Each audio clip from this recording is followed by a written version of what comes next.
Reprenons l'analyse de notre situation. Marc, chauffeur-livreur dans l'entreprise Assoif, doit assurer chaque jour l'acheminement de boissons en fût dans des cafés, hôtels et restaurants. Sans aucun moyen de manutention, dans 70% des cas, il doit emprunter des escaliers raides et exigus pour aller stocker les produits. Au cours d'une livraison dans une cave, il rate une marche et sa chute provoque une entorse à la cheville. On avait donc déjà analysé cette situation. L'opérateur, c'est Marc. Le danger, c'est les escaliers raides et exigus. La situation dangereuse, c'est acheminer des boissons en fût dans des escaliers raides et exigus. L'événement dangereux, c'est de rater une marche. Et le dommage, c'était l'entorse à la cheville. Maintenant à l'estimation du risque. L'estimation du risque va d'abord commencer par estimer la gravité du dommage. Un dommage peut être faible, c'est un accident sans arrêt de travail. Moyen, c'est un accident avec arrêt de travail et ou hospitalisation. Grave, c'est un accident avec une incapacité permanente. Ou très grave, c'est un accident qui conduit au décès. Dans le cas de Marc, l'accident est moyen.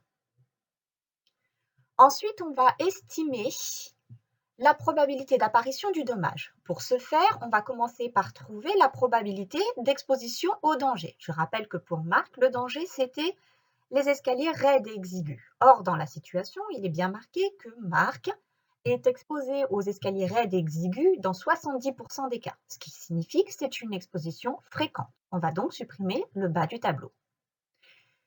Ensuite, on s'intéresse à la probabilité d'apparition d'un événement dangereux. Dans le cas de Marc, c'est la probabilité qu'il rate une marche.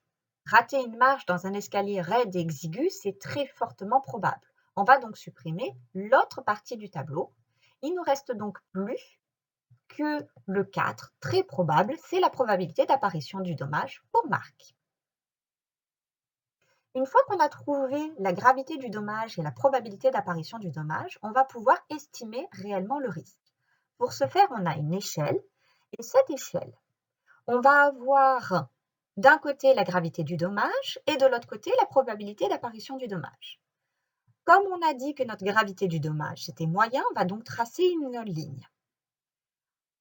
Et notre probabilité d'apparition du dommage est très probable, on va donc tracer une ligne dans l'autre sens. À la jonction des deux lignes, on trouve la probabilité de notre risque. On trouve l'estimation de notre risque. Il se trouve que notre risque est estimé comme prioritaire, réduction du risque nécessaire.